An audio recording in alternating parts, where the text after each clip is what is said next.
Good morning, everybody. Thanks for that glowing report there. Just a confession, it was not written by a human, by the way. It was written by AI. So that's what we're up against, and that's part of what we're talking about today. So my brief today is to talk to you about closing the skills gap, which is obviously what MerSETA is all about, and more specifically, how to prepare today for tomorrow's jobs and how to future-proof them in the light of this technological age of disruption that we are entering at the moment, or that we are embarking on. So just what is a disruptive technology? Well, exactly that example of the AI that wrote the biography. It's all over. We're obviously talking, or I'm talking in the perspective of engineering and the university environment, but as we know, it's everywhere. So we can either embrace this or see it as a threat. I'd prefer if we embraced it. And what I'm going to show you today is exactly that. We try and take AI head on, and you're going to see how we do that. Now, the World Economic Forum, love them or hate them, they had a meeting earlier this year of the new champions, as they called it, and they focused on three themes: tackling big challenges, and I want to highlight the word innovation. They reckon that it requires innovation. So you can imagine what my talk is about. It's all about this innovation aspect. Furthermore, they said at the current pace, 44% of workers' skills will be disrupted. Now, that's almost half. Okay, and that's coming soon. But here's the crux. 6 in 10 workers are going to require retraining or training by 2027. Now, we know how fast time passes. That's just around the corner. And highlighted in yellow is this analytical and creative thinking that I'm so passionate about, that we're so passionate about. Okay, so the top 10 skills that they identified, I'm only going to focus on the first 2, and I'm going to focus on the engineering aspects thereof. So that's analytical thinking. There's the formal definition. But the take home from that is it's about logically looking at a problem and reasoning. Now, the good news is AI can't do that. And that's why we try and teach a way around this impending problem. Creative thinking, that's an easier one to visualize. We know what creative people are like, and in the perspective of engineering, you're going to see some creativity hopefully coming up. Right, so the crux of the matter from these few slides is that 60% of the workforce will need to have these strong analytical and creative skills. So they've got to find them if they don't have them already, or somebody's got to train them. Otherwise, we're going to have a problem. Now, the other problem is current college and university graduates do not necessarily possess these skills. Some would, some certainly won't have. So we're in the business of being a university, so how do we as universities, and of course colleges as well, how do we address this? Because after all, the people in this room are the employers, and you need people that we teach that can hit the ground running and make you money. Ultimately, that's how business works, obviously. So how best can we equip a workforce that's going to do exactly that for you? So in our small way down south, I'm from Gqeberha, way down south near the South Pole, as you know. Sometime you should come and visit us. Within the university, we have this center called the Advanced Mechatronic Technology Center. It's headed up by Carl de Prier. He's sitting right here in front of me. He came down to keep an eye on me to see that I've behaved. I'm about to upset him with that. He's the director of this center. And on the slide in the middle, you'll see my name and the name of Prof. Theo van Niekerk, who's another project manager within the center. I'm going to talk about one aspect of what the center does, not everything that the center does. And that aspect revolves around a small part of the vision and mission of the AMTC. Now, I'm not going to read the whole thing to you. You can read it, of course. But in the vision, you're going to see the word talent. And in the mission, the last bullet point is the one that I'm keen on: inspire creative expression and entrepreneurship. And that's what I want university graduates and college graduates to possess when they come to you. Okay, so how do we do it? The nitty-gritty of how we make this happen. Well, we have a place called the Lab. Okay, it's a nondescript name. The real name is actually the Renewable Energy Research Group and Autonomous Operations Group. And even that name is not broad enough. It should really, in my opinion, be called the MerSETA Innovation Lab. We need to talk about that on another day. Anyway, this group, you'll see the last part of the title, Autonomous Operations Group. Before I forget, we're also the only university in South Africa to have an ROC, which is a South African Civil Aviation Accreditation for drone operations. So autonomous refers to things that fly, things that go under the sea autonomously, things that drive autonomously. That's half of what we do. Okay, so the lab is run by myself. I'm a permanent staff member at the university, and then we have two very capable contract staff members, Damien and Jan, and they run the day-to-day operations of this thing that I'm going to unveil today. When you walk into the lab, you'll see that, and if you look a bit to the right, you'll see that. It's a mess. Okay, so I can best describe this as Dad's garage. When you're a kid, and if you're fortunate enough to have a father that tinkered in the garage, I was fortunate enough to have that, you would have something like this, but this is Dad's garage on steroids. Dad's garage times 10. So what we do is we take energetic university students in this case, and we immerse them in the environment of this ultra garage. And we give them tools to play with. Okay, those tools are 3D printers, obviously. You saw PLA printers, resin printers, more PLA printers. Obviously, that's a disruptive technology. We can't ignore it, as you can see. There's even a massive 3D printer that we built in-house, built by the students. It can print in PLA 1.2 by 1.2 by 2 meters tall. We think it might be the biggest in the country. And so the list goes on. Obviously, milling machines. We have a very messy composites room where we can make anything in composites that the heart desires. You'll see why we do that in a moment. We have a laser printer right within the walls of the building, so they don't even have to leave. So they're immersed in this environment. They're on bursaries or stipends or whatever, and they can focus 24/7 on being creative and innovative. And the results are truly fantastic. Basically, it's a formula for success. You put them in this environment, you sit back and you watch the magic happen. That's how easy my job is. Okay, obviously some welding equipment. Let's just finish the list of what they have. It's not rocket science, but we have all of these things. There's a hot wire cutter, which you wouldn't find normally, a CNC hot wire cutter that cuts the foam cores for aircraft. And now the students, let's not forget about the students. Just a cross-section of some of the students that are going through our lab. Top left, Wilson working on an autonomous robot that surveys solar farms. Picks up golf balls, navigates around a farmyard autonomously. You name it, it can do that. Top right, Elliot with his solar air heater, making hot air from the sun for drying produce for the agricultural industry, preheating molds for the automotive industry, etc. Bottom left, Jaco with an autonomous robot that does agricultural tasks. The picture's a bit cropped, but it's got wheels and a high ground clearance. It drives over the crop and it does certain tasks on the crop. Machine learning, vision systems, you name it. Bottom right, Hans with a hydrogen-powered internal combustion engine. We all know that hydrogen is not going to go away, so we've embraced that in our research efforts. Top left, a robotic gripper for picking fruit with using an autonomous vehicle. Top right is some of our students. That was just after the World Skills Competition in Russia, where Jimmy in the middle came third in the world for drone operating. We're very proud of that. At the bottom, an enormous multi-rotor drone developed by Jimmy and Cabello over there that's going to hopefully do crop spraying and other tasks, many, many tasks. It can lift nearly 80 kilograms. Right, so I'm going to focus just quickly on 3 aspects that we cover in the lab to up the creativity levels. The first is the fun one. This is through events. And one of the events, just to create awareness in innovation, etc., is back in 2014, actually, before 2016, as it says there.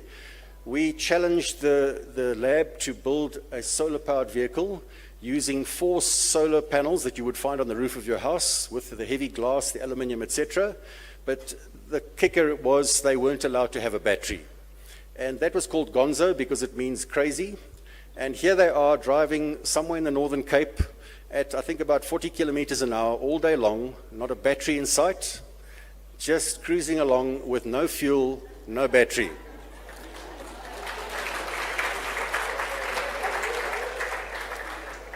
Now, that might look simple. You just take a few solar panels and connect into a motor. It wasn't. There's max power point tracking, there's gearing, there's air cooling, there's you name it. But it worked. And in fact, that is one of our better solar cars. But when you've been propelled by a solar panel, you're a believer, okay, and you'll embrace renewable energy. And when you go out into the workplace, you're going to be of use to your employer, I do believe. All right, just to highlight that there it is, 2014, that was Gonzo on the first outing. I want to point out the MerSETA logo there. So from 2014 and before, MerSETA has been with us on this journey all the way through. And it would not have been possible without support from the MerSETA, I must just add. Another view of Gonzo, that was on Campbell's track where the land speed record was broken back in, I don't know, 1940 or whenever it was. We didn't quite break the land speed record at 40 kilometers an hour, but we tried. Then we went back in 2017 for another fun outing. We tried to go bigger, better, faster, all that sort of thing. And there's Gonzo 2 racing across the pan at scintillating 55 kilometers an hour. But more importantly, I think in that day we covered 127 kilometers or whatever it was, and it was partly cloudy as well. So more innovation, more electronics, etc., that the students really enjoyed and learned a lot through. On the same note, the solar boat race, 2019, we challenged the teams to race around the St. Francis canals. Again, no battery, just with solar power. And there you can see some of the teams. These were all from within the university. And bottom left is myself on my boat, and I made sure I won. They were convinced I cheated. Maybe I did, maybe I didn't. But anyway, it worked, because the next year, one of my PhD students thrashed me. Okay. So popular was the solar boat race that this year we expanded it to schools and TVET colleges, and now this thing's on a roll. There we had 10 teams, and they really enjoyed it. And the level of innovation that we were seeing at school level was phenomenal. And remember, these young learners will go on to do engineering. They will end up in your workplace. Once they've been through us or not through us, the fact of the matter is they're going to be innovative as a result of this kind of exposure. There's one of the racing pilots surrounding a buoy. You can see the concentration. Even though he's doing 5 kilometers an hour, it's like Formula One. And there's the final prize giving, 10,000 Rand to the winning team from East London. But more importantly, do you see the logo in the background? MerSETA was with us all the way, and MerSETA sponsored these events. And in fact, we're having another one, so that's 2 for 2023, which is quite amazing. In the first week of December, we're doing this all again, and now the field is much bigger. All right, now on to the second aspect, and that's the technology projects. These are the more serious projects. So typically how this works is we have the deliverables of a product or a process, and we also have deliverables regarding students, bursaries, etc. So I'm going to touch on just 2, and there have been really tens of these projects. This one here is a need we identified for protecting our coastline, which is currently not, there's no surveillance, no aerial surveillance of our coastline. So we said, why must you have people in the aircraft? Why can't we make it autonomous? After all, we are the autonomous research group. So my master students, Cabello, who you see there, set about designing the control system and the actuators, etc., to make an aircraft autonomous. I designed and built the aircraft. Cabello did the rest of the work. So between us, we have a product now that can do 3,800 kilometer surveillance missions, totally unmanned. And for regulatory reasons, you'll see both him and I are in the machine for these flights. But as soon as the people are removed and it's replaced by fuel, this machine will achieve its 38-hour endurance and the 3,800 kilometers.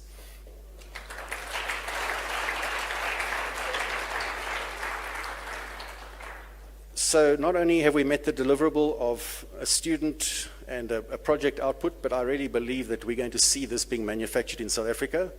And we're talking to relevant commercialization partners at the moment. Please feel free to call me afterwards. Just joking, doing some marketing. But anyway, jokes aside, hopefully you'll see us at AAD next year showing this off. There we go into stabilized mode. Look, no hands, you can see.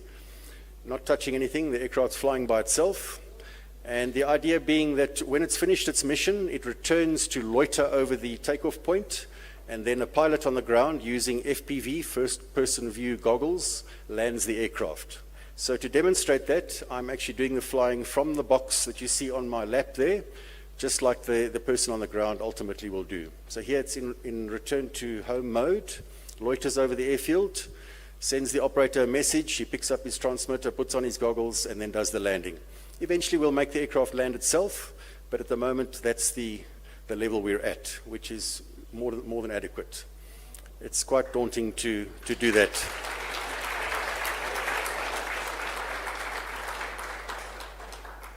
All right, so I'll touch on just one more project, which just happens to be an aviation project. Please understand we don't just do aviation projects, but these are the two that we're currently busy with. So this relates to a challenge that was put to us by our ocean sciences colleagues. They wanted to take off with this unmanned aircraft from a confined space on land, travel 50 kilometers out to sea, hover over a spot in the ocean, lower some sort of sampling devices into the water, and then return the 50 kilometers. Now, a normal rotary wing drone cannot do that. The battery power just doesn't allow for it. You cannot achieve 100 kilometers endurance on a normal multi-rotor drone that you purchase. So we had to have something that was part aeroplane. So as you can see, it's got long, slender wings, much like the previous craft that you saw. That's the secret to long endurance. But this one had to take off vertically. There it goes. Now, all 6 motors assist in the vertical takeoff and the vertical landing, which is the power-hungry phase of the flight. And then when it's cruising, you'll see the 4 motors on top go to sleep, and the aircraft flies just on the main motors on the fuselage.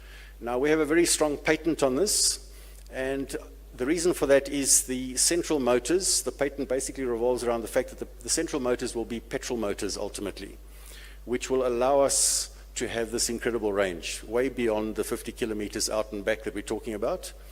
And again, we hope to see this in manufacture in South Africa fairly soon, and hopefully will end up in one of your factories. There's the aircraft in normal flight mode with the 4 propellers stopped. You can see it passing overhead, and I think it'll land fairly soon. Yeah, there it's doing a normal landing. Oh, and the final aspect is it can do another interesting thing, and that is what we call an assisted takeoff, which is a combination of a normal takeoff and a vertical takeoff, where the motors are at about 45 degrees. I think I might have skipped that. Anyway, so let's move on to the community projects. That's the last aspect I'm going to talk about. So within our lab, we expect the students to also be involved in community projects. Obviously, that's always a good idea. And in our case, what we did was we partnered with a community that is living in a faraway rural area of South Africa. And when I say partnered, it had to be a symbiotic relationship where it was, as I said, a partnership. It's not just a charity where we drop and run. We want something out of the deal. And what we as a university get out of the deal is we get to use the data and the facility for testing renewable energy products. And the community in return gets the use of the water that's pumped, the produce that is produced, etc. So it's a wonderful system. It's been ongoing since 2017. Top left is Carl and myself. We identified the need for pumping water for this community, and we installed a 1 kilowatt, a very small solar pumping system. Top right, you can see the first water that flowed through the pipe. And I'll just skip to the next slide quickly. We came back a year later and we saw how desert was transformed into an oasis thanks to a simple water pumping operation. And then we brainstormed to see, can't we do more at this site? And then we thought, well, okay, the water's working well. These people have got green fingers, and clearly it's going to help their farming activities. What else can we research on the site to continue this relationship? So we went back a year later and we built a monster of a solar pumping array with 36 modules. There you see it going up at the bottom. Now here the students have to travel from way down south, 1,100 kilometers, pre-build everything, and install the whole system in 1 to 2 weeks. Now that forces innovation, not just in innovating a product, but in learning how to manage a project. Because when you've forgotten that box of bolts or spanner in PE far away or GQ far away, it's going to require massive innovation to try and solve the problem. So it went on to phase 3. We then made a complete off-grid power supply system for the homestead and the guest house with the latest solar PV tracking systems, etc. Look at the MerSETA logo, by the way. I just need to point that out on the bottom left screen. Again, been with us all the way. And these have been deliverables that we've had to prove to MerSETA. Okay, I'm almost done. We went back this year, in fact 3 weeks ago, to put in, we always say it's the final phase of the project and then there's always another phase, but this is an aquaponics system. Now aquaponics, for those who don't know perhaps, it's an agricultural system where we use fish and plants symbiotically. The fish waste is used to fertilize the plants are used to clean the water for the fish. So in the 2 tanks are fish, and what makes our system different, just before I press the go button, is that our system is modular and it involves lots of innovation to make it cheaper for mass rollout of these systems. Okay, so we fly through the system under construction. There's the tanks, there's the grow beds. This was all built in 10 days by the students. They were very tired afterwards, I can assure you. And it's a hot place, it can get to 50 degrees. In fact, yesterday afternoon it was 45 degrees there. There's a bird's eye view of the aquaponics facility. You see a little bit of lucerne growing in the desert behind you. And when I say desert, I mean that it really, really is arid. That's the big solar array that I spoke of earlier. Here we're expanding it slightly. You'll see why in a moment. Let's just let the video run. I think it takes us down the pipeline towards the water. In fact, yeah, let's just go back to that one. I'm going to talk about that. In fact, the slide will go to. Let's go there now. Apologies. All right. This is just some of the tasks that our students have to do or endure during that week of community service. Here they are shoveling stone chips. Now these are master's students. Nobody doesn't know how to run a spade. They dig holes. They lay bricks. You name it. This is all very innovation inspiring, I can assure you, in the heat. And there's more digging of holes. And then the whole control system is where a little bit of the innovation comes in. The brief was to make this thing cheap and modular. So it is controlled by the simplest possible home automations electronics. While we're on that picture, you'll see the heating system that regulates the temperature for the water. The fish grow optimally at 30 up to 33 degrees. They like that. There's the fish having breakfast. You'll see them swimming around in there, doing what they've got to do. And let's just stop at that box. I'm nearly done. This is the last aspect. That box over there is one of our latest innovations. The solar pumping array above it is 11.8 kilowatts peak, and the solar pump that it powers is only 5.5 kilowatts. So as you can imagine, and this is the normal ratio of sizing, and the reason they do it is so that you get full pumping capacity early in the day, right through to sunset. But we sat around and we said, oh, what about those missing kilowatts around midday? Can't we do something with them? And yes, you could charge batteries and do something with that, but that's expensive. How about doing it cheaply or storing the energy in another way? So we came up with this idea of, let's call it super refrigeration. And what we have there is a big fridge that is powered by this variable energy resource. So it starts, let's say, at 9 o'clock in the morning with 0 kilowatt surplus, and it ramps up to maybe 7 kilowatt surplus at lunchtime. And during that time, the fridge is designed to work on that varying power, and it cools the portion. 1/3 of the box furthest from us is the freezer portion where there's produce. Ultimately, it'll be frozen fish from the community's farm over there, but it could be anything else. It also contains eutectic tubes with phase change material in it, brine, which absorbs the energy readily and stores it like a thermal battery. And then during the night, when there's obviously no solar power, we circulate the air from the frozen portion using a fan system between the 2 compartments, and we keep the fridge section at exactly 4 degrees C 24/7 without any battery power. So that makes it very inexpensive. It's another product that I believe we're going to manufacture in South Africa, and that is going to assist many, many businesses out there. So that brings us almost to the end. There's inside the fridge. There's the eutectic tubes I spoke about. And there's the control system. I'm sure many of you have that exact app on your phones, and that's how we run the aquaponics system. We top up the water when it needs it. We can look at the temperature of the fish. We can turn the pumps on and off. We can look at the freezer temperature. On this particular day, it was running at -19 at that time of day, and so on. But again, the innovation was to make it as cheap and affordable as possible. Last slide, I believe it is. That's the handover to the community just before the plants went into the grow beds, and we're going back in a few weeks' time to see how things are going. This slide is just to show the MerSETA logo on every one of our signs because, as I said many times, MerSETA has been with us all the way. Right, 4 concluding thoughts. In my opinion, it's almost impossible to teach innovation in a classroom environment. If I stand up in front with the whiteboard and I tell you how to innovate, it's not going to work. You have to be taught by real-life problem solving, and that's what this has all been about. The harsher the environment, the tighter the budget and timeline, the better. It makes you more innovative.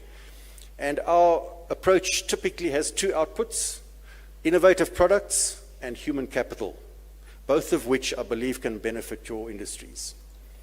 And really, we'd like to continue our work with MerSETA into the future because we're on a roll here, and we really want to keep this ball rolling because I believe it can make a difference. And that's the end of my talk. I thank you for your attention.